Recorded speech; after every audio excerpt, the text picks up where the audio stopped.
in a weird way, I believe the future of entrepreneurship will be only through studios. I feel like it's going to be part of some kind of industrialization, where you're like, you'll just go through this path, and it's just going to keep adding things. Where the steps that missing now is, you've got seed, you've got pre-seed, and I feel like you'll get to a point where we'll industrialize this idea of how do I take someone who has a decent profile, who has a lot of talent, and invest in that person, and we have.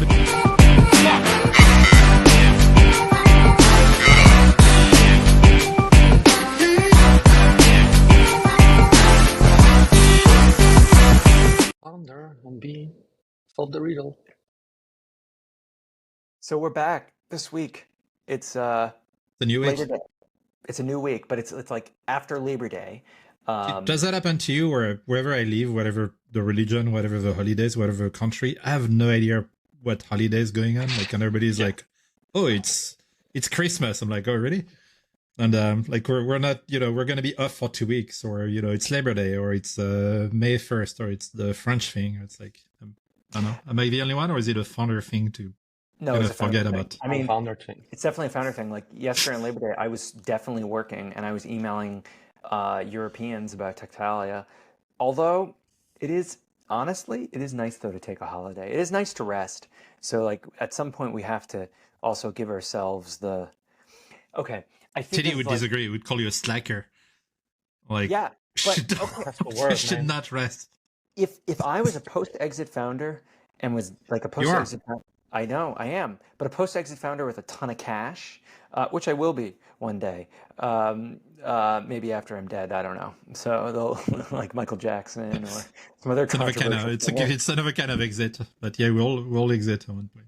Hey, that's the best exit. So, yeah. And I was thinking about it, like I know a lot of post-exit founders that they just now have a lot of money, and they spent a year trying to figure out what they want to work on next, or even 2 years. And now I got a phone call from a friend yesterday, and he's like, "You know what?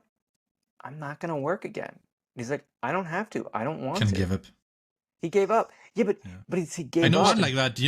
His name is Jeff. He got like a big yacht and some. He's got some other big things. Equally big girlfriend. He's kind of giving up on working. It's like. But he's working on his rockets. Sure. He still works, yeah. He likes his rockets at all. Like, what you gonna do for? He's got a very phallic rocket. It's kind of. I think it's going around every founders. I mean, like big founders, like who actually never really did an exit, but between Zuckerberg, I don't know what's happening. They're all going through a phase right now. Yeah, but Zuck is actually working. So, and we could say they haven't gone through an exit. Bezos also is working. Of course, he's working. But yeah, you're right. But their exit. But they're going for. If something's happening, they're all going through a phase right now. Maybe they all went to take ayahuasca at the same place. I have no idea what's happening. Yeah, with Louis. So sponsor of this podcast this week is Louis. Louis is happy. Louis' experience. I like to catch up with him. I haven't crossed him in years, but at least he's happy, Yeah. So we were figuring out what we wanted to discuss this week, and I think Frank is mentioning, he was talking about like startup studios. Because of PF, I'm getting so many emails about Studio, and I don't know, like Studio everywhere, and I feel like a lot of founders in between, and it makes sense. And that's why I wanted to talk about it, because even myself trying to build a studio or trying to whatever. And you too, I know, Gabriel, you thought about that. It's like joining as an EIR somewhere, joining a studio. So I feel like we didn't talk about it. And I was like, what about we talk about that? What's happening? And yeah, I mean, we should. So like and I also want to say geographically where we are this week. Teddy's in Europe and Frank's in Europe, and I just got back from Europe Light, Quebec City. Yeah, I was going to say the American Europe. Yeah. I mean, Northern Europe, because you've got Southern Europe in South America, I guess. It's true. And it is kind of like Northern Europe in Quebec. And Montreal, also lots of video games and startup companies in Montreal. Quebec City, I don't think there's any. Poor Ubisoft. They really blew it with their new Star Wars games. It's really bad. And I love Star Wars, but I feel like Disney killed it for me and Ubisoft too. We were thinking about, my team from the SPAC, we were thinking about, could we put a group together to buy Ubisoft? But nobody's going to buy Ubisoft because the French government will not allow it. Yeah, they're French, but also the French government. No, that's what I meant. There was a couple of exits who were prevented. Yeah, and that certainly would be considered strategic assets. Yeah, and it is a strategic asset. It's not. It's not. Absolutely not. It doesn't belong to France.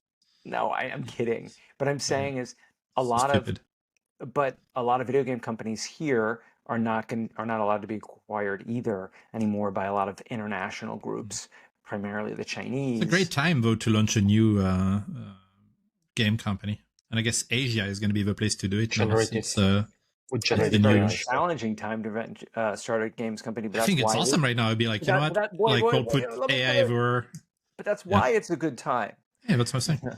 And Asia is a good place to do that too. I don't know if you follow Huong or whatever you pronounce that game, which I'm yet to play, but I'm very excited. But they launched a AAA. It's the first Chinese AAA. Yep. And it's basically doing what Studio used to do, in the US 10, 15 years ago. And everybody loved it. It's like the most downloaded game in like this year. It's just so they're like, it's going to shift the market now. We're all going to play Chinese games after the Japanese games, from the 90s. We already play Chinese games. I mean, Tencent basically owns most of the biggest games in the world. Which I never played, though. I mean, do you play any of Tencent games? Well, League of Legends. I've never played it, no. Me neither. I have. Wait. And also, the founder of League of Legends, co-founder Mark, was an investor in our SPAC. Okay. Oh, we're going to get to the EIR. We're kind of derailing on video games. But I have SPAC news, even though, I've exited the SPAC. Officially, it was last year this time. They announced today, August 30th, they have their full business combination merger agreement. And today they had the press release announcing the valuation. So it's actually going out at a $316 million valuation. So if the deal, fingers crossed, let's pray, whatever we need to do. But if the deal goes through and trades decently, we might all make our money back. And if not... Including me. Yeah, including you. Not including me. Yeah. Super. No, not including, no. You just won't make the time back that you spent listening to me bitch about the SPAC. So... no. Couple nice dinners will do. But it's really weird. Like it's a weird experience. I mean, I wonder if that happens a lot to investors. You make investment, you forget about them, and sometimes at one point they come back, and you kind of took them as a loss, but because they're coming back, even though it's flat, it still feels like that's cool. I get some money back. It's price nice. Money. Yeah, happens all the time.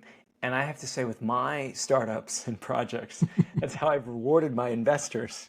Is they've written me off so many times, and I've got too many exits news coming this week, so it's good for me. It's like money I thought I would never see again. I always assume when you invest in startup, and I just do tiny tickets compared to my friends, but I hope I always assume this money I will never see again. I invest in startup the same way I invest in Bitcoin.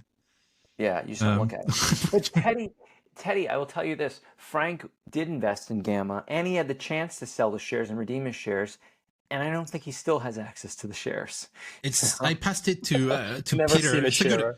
It's a good reminder. I passed it to Peter. What happened is I moved out of New York. The official address was where Peter was based, so he's the one who has the paper. And I don't know. And then he moved too. And then he got lost. And I sent an email. Then I sent an email to the girl who gave me a contact who I don't think replied. Oh, whatever. We legally have them somewhere, so I'll figure it out. No worries. So, about startup studios, ERs, I want to say what I want to say, and then I want Teddy to actually kind of dive into it, because I think he's had experience exploring this from the technical co-founder side and looking into it. I thought about EIR roles, and then I looked at a few of them. My eyes glazed over, and I got depressed. But really, the challenge with the EIR role is I've looked at who are the famous EIRs, and I can't name... I really can't name any other than one, Ricardo Zacconi, who is an EIR at Benchmark in London. Well, you got the BetaWorks guys, Yelp. Yeah, but Beta. Can you name a BetaWorks company that's successful that you know? Yelp? No, it wasn't BetaWorks. Yelp was not BetaWorks. Yelp I forgot which one was not Yelp. Hugging Face from BetaWorks? No. No. Yelp. No, they were Oh, okay. I think Maybe the they founders were, got investment from there, but not the. I'm just sorry. BetaWorks did Dots, but Yelp was through Max Levchin's incubator.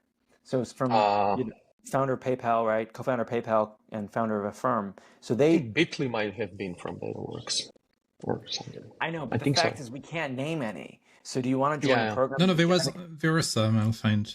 And so for those that don't know, what do EIRs do? Like entrepreneur and what's the residence role? role? Yeah. So, I mean, what's the how does that work? We can explain two things. Number one is this vocabulary evolved because in the past an EIR was someone who was working for a venture firm.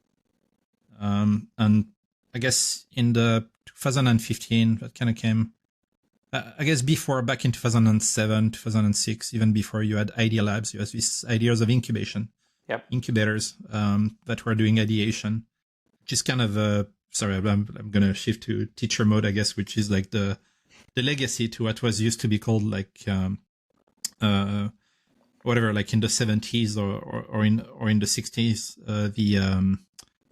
not Skunkwork, but anyway, the name will come back. What happened after that is Skunkworks is from Lockheed Martin, so that kind of you had it came from the corporate side is what I was trying to say, and you have this idea of incubation that came also after you had Idea Labs, you had all these things, and then post 2009, 2010, you have the emergence of accelerators, YC, Techstars, all of that, and then the community developed, Startup Weekend came also, and all of that, and then people started to structure things, which was a mix of a community of founders with a fund and doing ideation and launching things, especially after the Lean Startup and Eric Ries and Steve Blank stuff and whatnot. And now you've got these hybrid things. And the whole idea of a startup studio is to say it's a venture fund that invests in its own stuff. And the weakness of it is you have different versions of it. But what happens is you pay the founders to do something and then you take a lot of equity, which leads to a bunch of dynamics issues, right? Which is the cap table is not normal. You're not going to have a normal cap table when you're out of a studio. The dynamic is going to be off, is going to be weird, but because there's so many layers now with pre-seed, seed, Series A, B, C, D, etc., they actually have decent results. So they don't produce amazing things, but they produce enough to justify themselves as an investment vehicle. Yeah. And so but again, back in the days, an EIR, being 2007, worked at a venture fund 8, with a founder. An EIR was a post-exit founder in a venture fund that would still hang out. And whenever something would show up, and they would pay them a little or whatever, so like just hang out, and whenever you have an idea, we'll reinvest in you. Yeah, and they'll pay them like. And then it became a process, and the process, each venture studio has different things, but at the end of the day, the truth is the process that works the best, at least in Europe, is let's copy something from the US. They're not going to admit it; they're going to call it something different, but it really boils down to let's find good founders and let's just copycat something. And that came out of our German friends, Rocket Internet, who can introduce that. But Rocket Internet only targeted really, really big high growth things. Yep. And so anyway, so to me, they specialize in copying things mainly, and that does good return. But back to the entrepreneur in residence thing, what to do. And you have the other ones also, I forgot the name, but the one where you apply and they pay you very early on to find a team, which I think was appealing. The process, but I think their targets are not post-exit founders. That's why I was exploring that 137. Yeah. Usually the target is more like people, young ex-consultant or whatever who wants to launch their first business and get a shitty deal, because if you're an experienced founder, you don't want to take that check. You don't want to take that valuation. It's freaking ridiculous. Yep. So anyway, so long story short, you're not going to gain anything out of the experience other than frustration, because a lot of people running these EIR startup studio programs are I thought about it in between too, but I'm like, I see two issues. Number one is if you made enough of an exit, actually what happens a lot is people launch their own studio. It's kind of it's kind of what you do when you're rich enough. You're like, I'm just going to do my fund, but the fund investment is boring, so I'm going to studio it. But whenever I look at offers for, I'm going to be hired as an entrepreneur, I'm going to get paid and have the stress and the responsibility to launch something didn't come from me. It feels like you get all that's personal. So that's why I'm like, I would join a startup studio if somehow there was a natural alignment where I'm like, I love that subject. I'm super happy to work on it. I'm very excited. The people are right. But if it's like, I can't do it, but it's like you have all the stress for something you don't really care about, like it feels to me hard to align with something like that. So I'm not sure. Honestly, I'm not sure I could do it. So I'll give you my minute on it, and then I want Teddy to talk. Yeah. Because we're dominating the conversation today. But it's also because Teddy's a little jet lagged and tired, and he needs to we're get taking advantage of Teddy. He needs to get some ouzo in him because he's like Greek by background or something, according to his DNA. What is that DNA test I saw you post? You said you're Greek. What is that? Is that it or yeah, no? that's my home base based by according to 23andMe. Yeah. Alexander the Great. Out of Greece. Who knows? I was like, where's the ouzo? Part of the history. Yeah, exactly. Runs in my blood. We're going it's a deep cut. We're going real far back in Teddy's history. So, I mean, I spent a year, right, thinking about what to work on next, and I'm grateful to have like a lot of these consulting opportunities I've been getting. But I also spent a lot of time looking at the startup studio EAR model, and of course, there's that entrepreneurial journey diagram that we've all sent around of like. It's kind of the depression you go through. And I remember so depressed looking at startup studios. And I talked to like one or two this year. And like, yeah, we take like 30% or 25%, and we're this and we're that, and we give you 500K. And I was like, no way. 500K, you take 30%, and then I have to listen to you guys. I'm like, but you're the CEO, it's great, it's wonderful.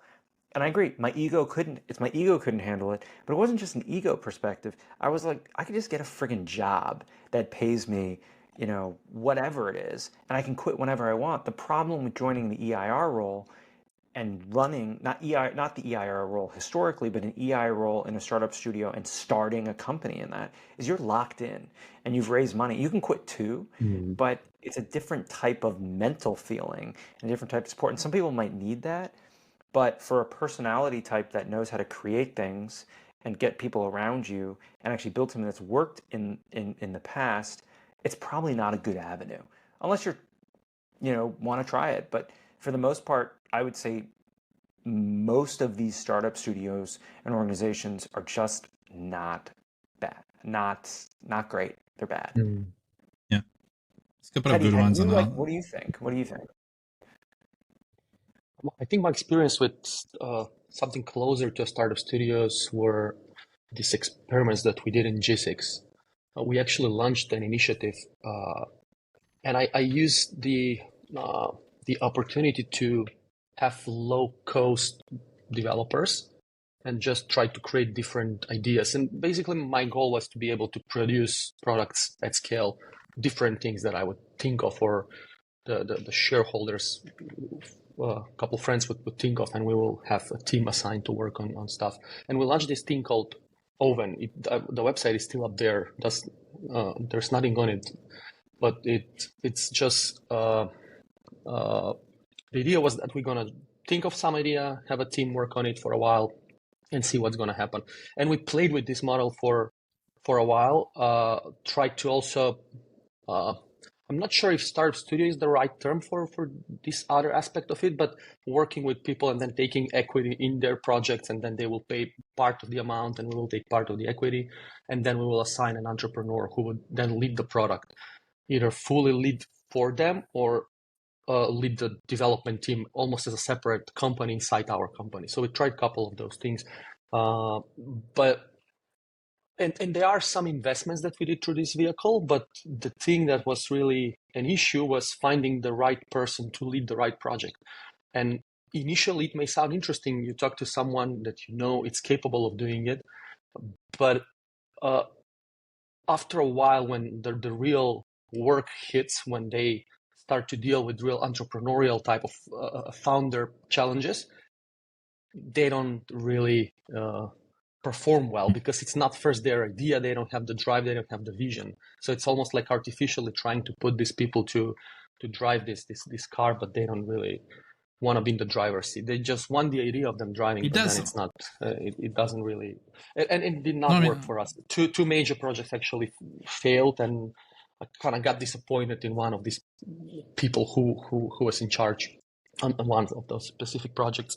But the investments that we did through that type of collaboration, they were actually a good result. So this is kind of my experience in that sense. And I don't think, When was this? as you mentioned, Gabriel, When was this was 2014, 2015. We did it for like 3-4 years, trying different approaches. But I again, back to what you said, I don't think or I don't know anyone successfully being able to sort of do this and launch ideas at scale.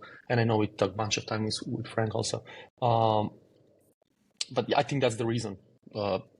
Forcing this person I think it works. Charge something. Again, I think it works, but I don't think it worked for something gigantic. And and I think the way you make it work, just to finish, is you need, as you said, to have a dynamic that comes naturally. And I work on helping people to set up studio. And I guess maybe the right profile would be either someone who has a COO, wanted to be CEO, someone who's at the point where you did an exit, but you don't have cash. You're kind of tired and you don't feel like you have the energy to redo a crazy startup, but you would almost take the job and the process of doing something with maybe less passion, but you're still able to execute. And I think it's totally doable to build $1, $2, $10, $50 million business that way.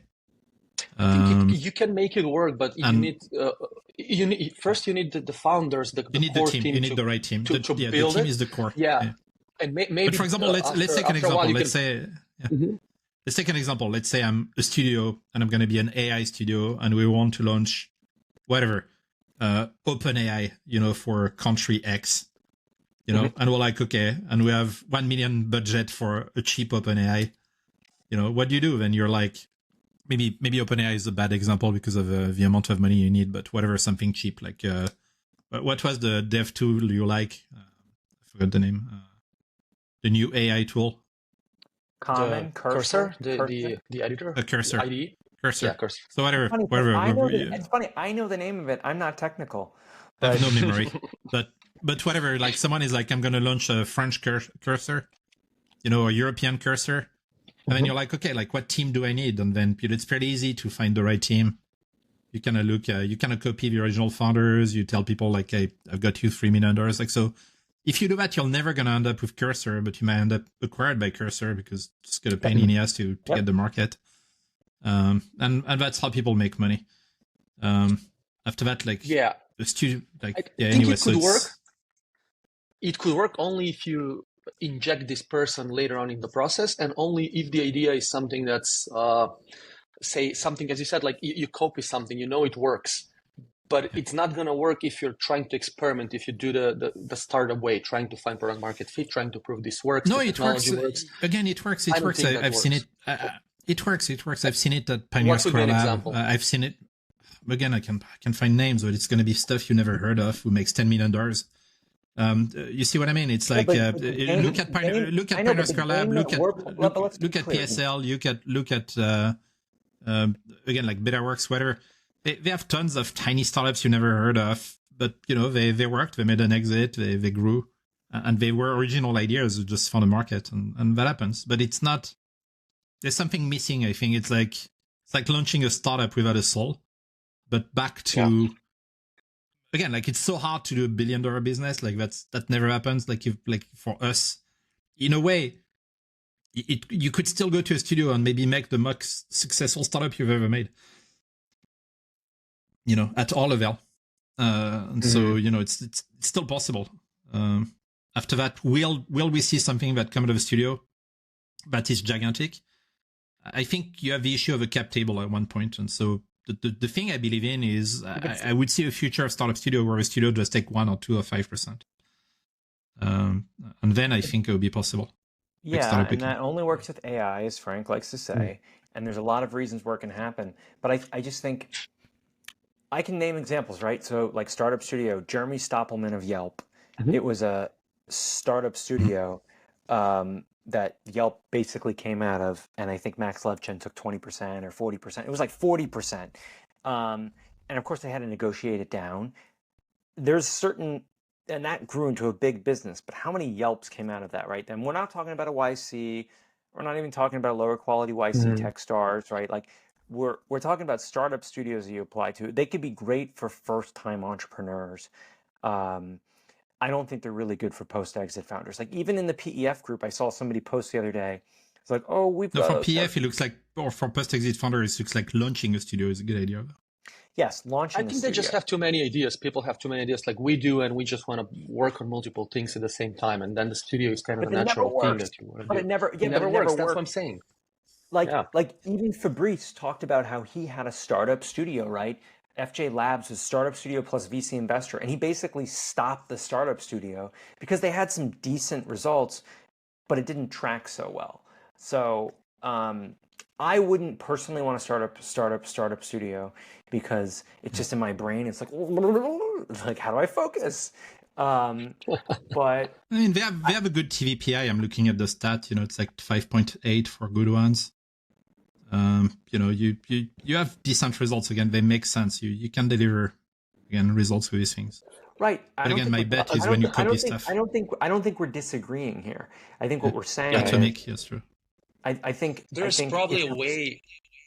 Yeah, a way where this AI could be helpful if you not necessarily create a startup studio, but be able to run multiple things at scale. Now with AI, it's possible, but at one point you have to probably focus on one or two, or depending on the structure of the team. And then another way would be to put everything that you want to work on under the same umbrella, if possible. If you want to work in AI and whatever dev tooling, you can actually build a couple different tools under the same sort of umbrella, but you have to start with one product. So if you look at, for example, Facebook Meta right now, they do have a bunch of different products. Their first core products was something else, but then under the umbrella of social and connecting the world, they were able to build different things. So that way of launching sub-company startups within your organization, I think it's possible only these two kind of ways. But Meta acquired their best businesses. They didn't create any good businesses other than Facebook, right? So they acquired Instagram, they acquired WhatsApp. That's a good point. And think about any startup that's come out of Meta that's succeeded. Remember they tried to do their coin with David Marcus? That didn't go so well. Even Facebook Messenger. Facebook Messenger's okay. Sorry, I've got an example of studio startups. So you've got Moderna, Zalando, Yelp, it seems, Medium, Girlboss, Picasa, Giphy. Giphy. Yeah, those examples Giphy, Change.org, Hims, Giphy, Cooking.com, Clover, MongoDB. Yeah, Giphy's BetaWorks, so that's one. Yeah. Instapaper, Aircall, Reserve. You got the point. We got the point. Anyway, sorry, I wanted to answer a question. Yes. Right. We got the point. Thank you. But let's actually and the Giphy founder is really cool, by the way. So BetaWorks, I'm not saying BetaWorks is bad. I like BetaWorks. I just think it's a different style of investing. All right, so it's an option, maybe not for us. BetaWorks or YC. That's what it comes down to.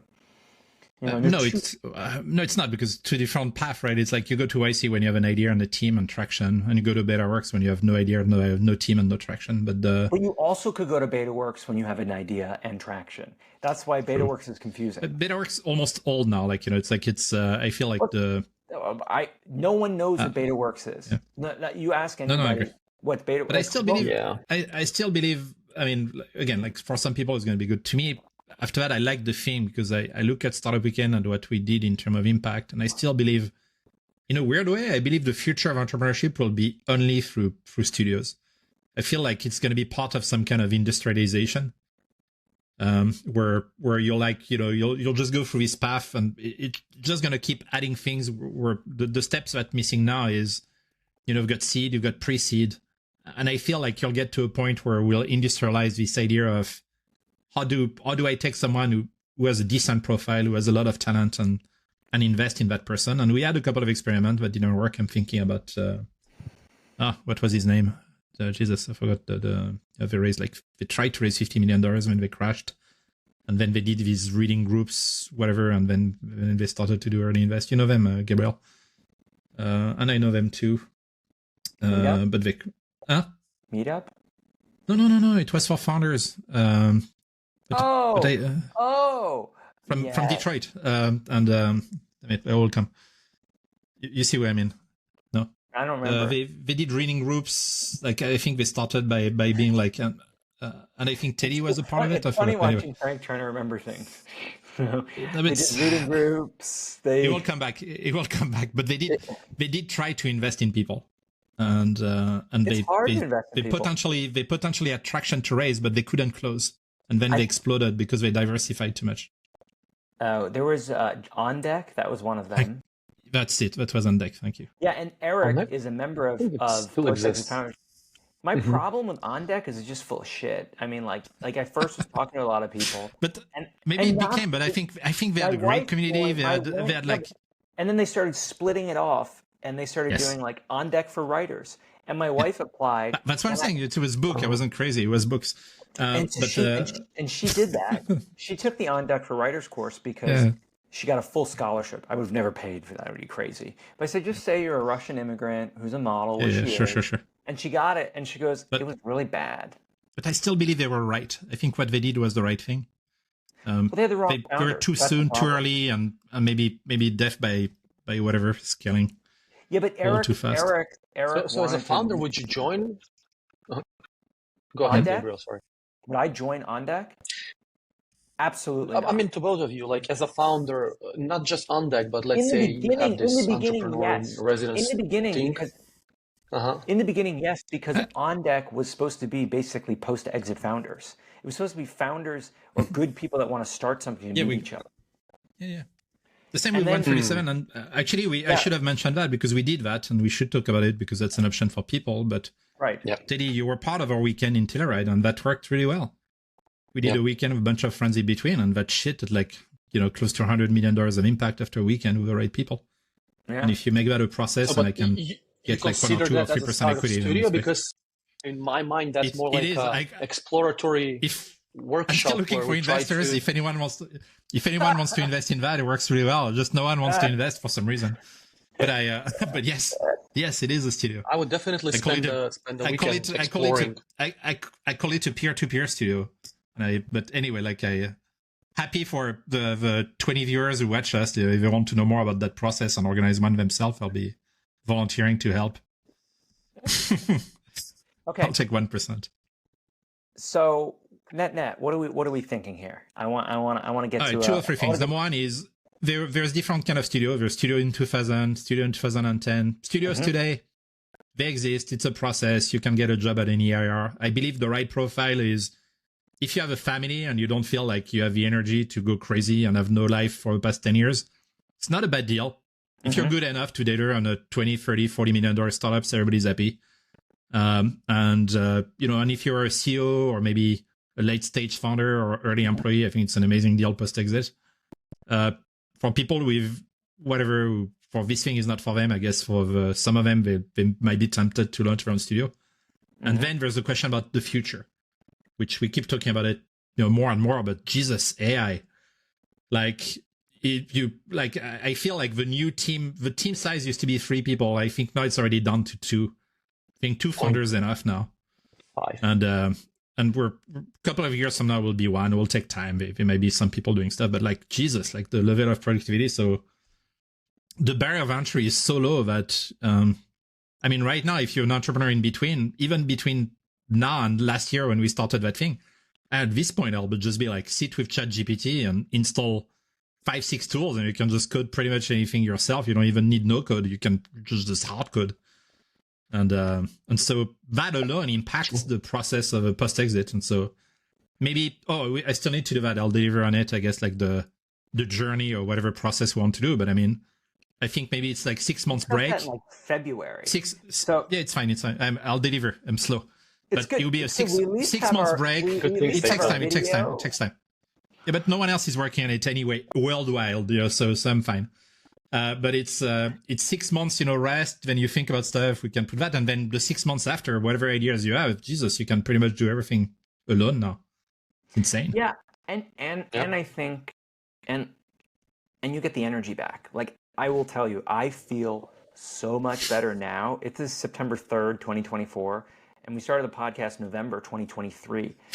I'm saying wait for next week. I'm like, oh my God, guys, it's awful today.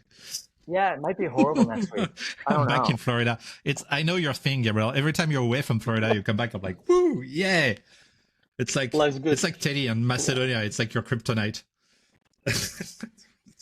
you should see the pattern yourself. How do you not see it? I do see it. What are you talking about? I see the pattern. Okay. We'll see next week. Sorry. We talked about it. It was a huge episode about that. It's like traveling. You should keep traveling. I think that's your thing. Like if you stop traveling, it's bad for you. It's like this movie where the guy explodes if he stops. Yeah. I'm working on it. It's done. It's almost done. Okay, sorry. So the apartment's all done. Now I just have to flip a coin of where we're gonna go. It's basically that, and I can rent it to a friend, or I can just keep it as a glorified storage unit. That's a good illustration of how to use our podcast. We talked about this thing in 3 different aspects. One was traveling is important, to refresh yourself, blah, blah. Number 2 is listen to what takes energy and what gives energy, and kill anything that takes energy and double down on things that gives energy. And 3, don't start a startup studio or join a startup studio. No. 3 was geography is destiny. Geography is destiny. Exactly. It's destiny, yeah. Okay, guys. All right. This is fun. Who's got the quote? It's your turn, Gabriel. It's my turn. Didn't I do it last week? No, I think you tried. Can I share that one? Yeah, no, you shared. Sure. Yeah, okay, you're right. No, you're right. It was Teddy's turn, and then Gabriel stole Teddy's spot. Bad Gabriel. Again, Benjamin Franklin, poor Richard Salmanet. What you seem to be really. That's it. Very short quote. What does it mean? In other words, don't half-ass it. I mean, if you seem to be a specific type of person, you want to be a specific type of person, you should be that type of person. You mean, is it like do or do not? I don't know what that means. There is no try. Was it a quote from Yoda? Was it Yoda? No. Benjamin? No, Benjamin isn't Yoda. do not? Isn't that from Shakespeare? Shakespeare, yeah.